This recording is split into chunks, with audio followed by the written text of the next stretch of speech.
First thing I'm going to do is I'm going to look underneath it, make sure there's no fluids leaking. Second thing I'm going to do is make sure the vehicle's not leaning, which would indicate a problem with my suspension. Third thing is I'm going to check my license plate. Check matches what I got in my permit book. The fourth L is my lights on the front end.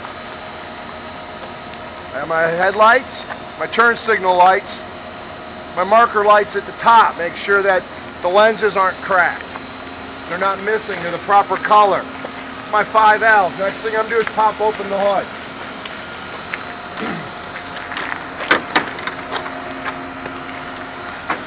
Got it, Ted? Clear. We're going to start on this side of the vehicle. First thing I'm going to check is the general condition of all my belts and hoses.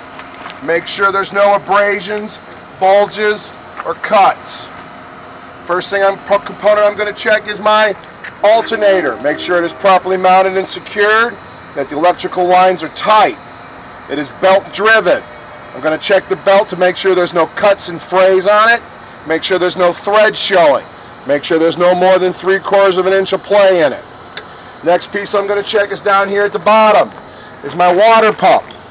It is gear driven, so I don't have a belt to check. It's properly mounted and secured. It is not leaking. Last thing I'm going to check over here is a quick check of my frame to make sure that it is not bent or twisted. There's no illegal drill marks in it, no illegal welds. We're going to move around the front of the vehicle. As I walk around the front, I'm going to check my mirrors mounted on my hood, make sure they're properly mounted and secured. Now I'm going to start over here. The first thing I'm going to check is my windshield. Make sure that it's clean, it's free of any damage, there's no cracks longer than $1, no chips bigger than $1. Next thing I'm going to check is my wiper blade. Make sure it's got good rubber, good tension to the windshield, it's properly mounted and secured. The next piece I come to is my coolant, my reservoir tank. Make sure it's properly mounted and secured and that it's filled to the proper level and the cap's on tight. As I work my way inside, the first piece I come to is my oil level. I would pull the dipstick out. I would look at the oil, make sure that it's filled to the proper level, that it's clean oil, that it doesn't have any contaminants in it. I would check the oil fill cap in the front to make sure that the handle, the cap's on tight. The chain is broke on this one. We're going to have to get that fixed. You don't want to lose the cap to that. Right behind it is my air compressor. Make sure it's properly mounted and secured. It is gear driven, so there is no belt to check. Right below it is my power steering pump. It too is gear driven. It's properly mounted and secure, and there's no apparent leaks in it. I'm going to do a quick condition check of all the other hoses and my belts to make sure there's no abrasions, bulges, or cuts. As I work my way outside, the first piece I come to is the frame again. Make sure there's no bends or twists, no cracks, no illegal drills, no illegal welds. Next piece I come to, my spring mount in the front. I have a spring mount here in the front, and I have a spring mount back here in the back. Just follow the leaf springs. They are properly mounted and secured. They're not missing any bolts. The leaf springs are properly attached to the spring mounts. There's no evidence of scissoring in them. They're properly mounted and secured. My U-bolts are properly mounted and secured. My shock absorber, it's properly mounted and secured. It's filled to the proper level. I have my steering linkage. I have my steer shaft into the universal, properly mounted and secured. Into my gearbox. It's properly mounted and secured. There's no apparent leaks from it. My reservoir is filled to the proper level. It's not leaking. It's properly mounted and secured. The 3 power steering hoses I have to check from the reservoir to the gearbox. Hold on, honey. I have to call you right back. From the box to the power steering pump, and from the power steering pump back to the reservoir. They have no abrasions, bulges, or cuts. The power steering box itself is properly mounted and secured into the pitman arm, properly mounted and secured with a castle nut and cotter pin. Into my drag link, properly mounted and secured, castle nut and cotter pin at the top, right here at the tie rod end. It's properly mounted and secured. Now I'm going to start my brake system. I have my brake hose. It has no abrasions, bulges, or cuts. Into my brake chamber. It's properly mounted and secured and the band is tight. Into my slack adjuster and my push rod. See the cotter key right there? My push rod is properly mounted and secured. It's not bent or twisted. If I was to test these, what I would do is I would be on flat level ground. I would chalk the wheels and release the brakes. I would pull on it. If it travels more than an inch or less than a half an inch, I would adjust it down to a half an inch. If I would do one side, I would do the other. If they're self-adjusting slack adjusters, it has to be done by a licensed mechanic. Next thing I'm going to move to is the inside of the rim. I'm going to make sure there's no hub oil leaking down here at the bottom, which would indicate my wheel seal is leaking. There's not. It is good.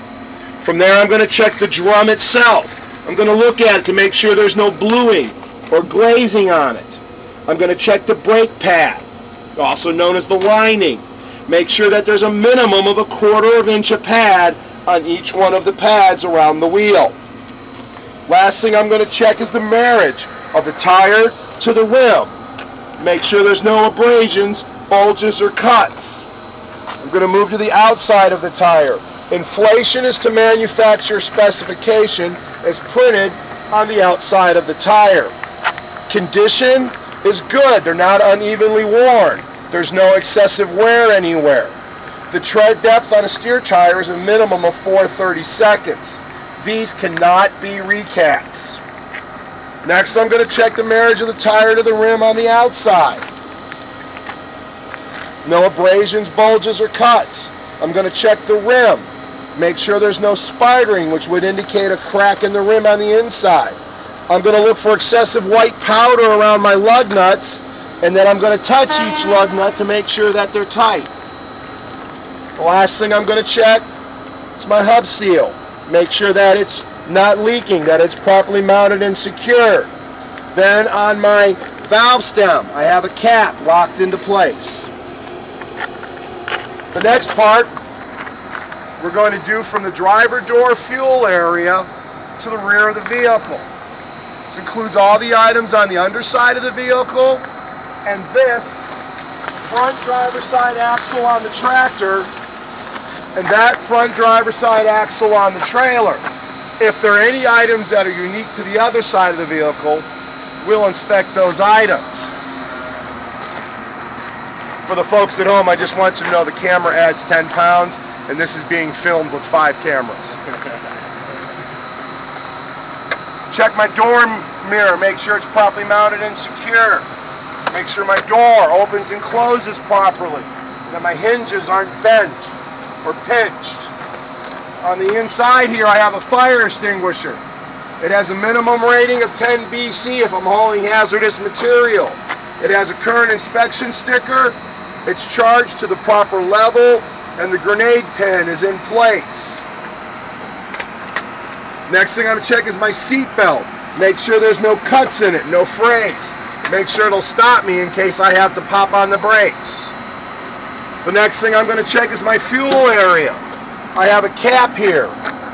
It's a vented cap. I'm going to make sure it vents properly. I would open the cap. On the inside of it, there should be a black seal. I'm going to make sure that seal is intact and that the cap is chained to the tank for I can't lose the cap. Then I'm going to check my static straps. That's what holds my fuel tank in place. I'm going to make sure that it's not warped or loose or there's any shining spots, which would indicate that it's rubbing. I would check under the tank to make sure that there's no leaks. I would check my steps to make sure it holds my weight. Not as big as the camera makes me look. From there, I would do a general condition check on the side of my tractor. In here, I have 3 reflective triangles. I would also carry spare fuses for my electrical system. From there, I got a turn signal. This is also a marker light and my 4-ways. It should be amber in color.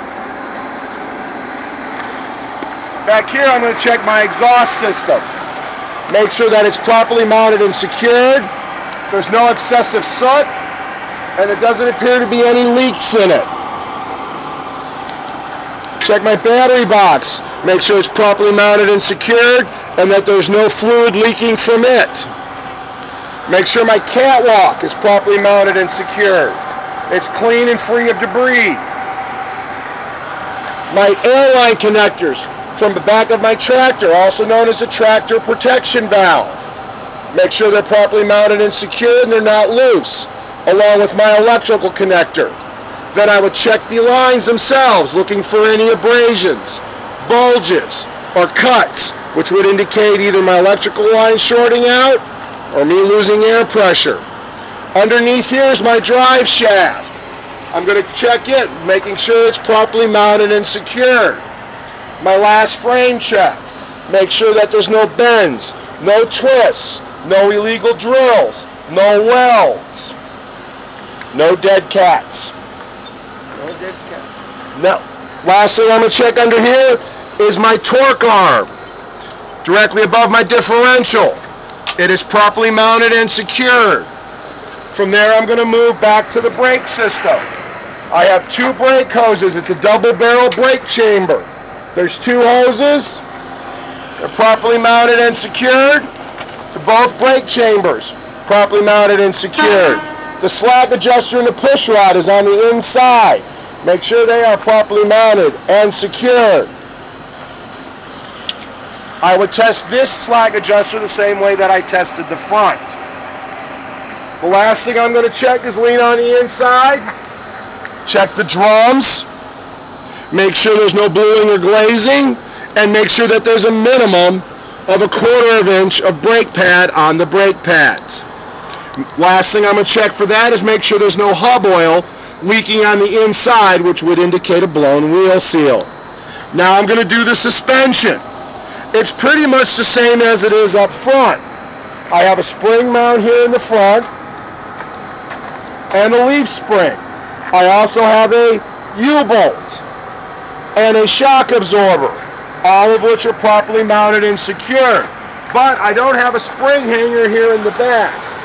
I have an airbag. I'm going to check the air mount, make sure it's properly mounted and secured, and the airbag itself has no abrasions, bulges, or cuts. Now I'm going to check the splash guard. It's properly mounted and secured. Now I can do the tires. I'm going to check the inside and the outside of the first tire, the inside and the outside of the second tire, looking for any abrasions, bulges, or cuts. My ICD on the tires, inflation again is to manufacturer specifications. Condition is good. They cannot be unevenly worn. They cannot be mismatched tires. They can be recaps, and most oftenly are. And the minimum tread depth is 2/32. Then I'm going to come to the outside of my rims. I'm going to check the rims to make sure there's no cracking, which would look like spider webs. No white powder around the lug nuts. Then touch each lug nut to make sure that they are all tight. This is a hub plate. All I'm doing here is making sure that it's properly mounted and secured, and it's not leaking. Now I'm going to go ahead and do the 5th wheel assembly underneath the trailer. I have the apron of the trailer. Make sure it's properly mounted. It's not bent. No metal hanging from it. I have my 5th wheel skid plate. Is properly mounted and secured. There is no gap between the apron and the skid plate. My release handle is in the locked position. Proper grease. Make sure there's plenty of grease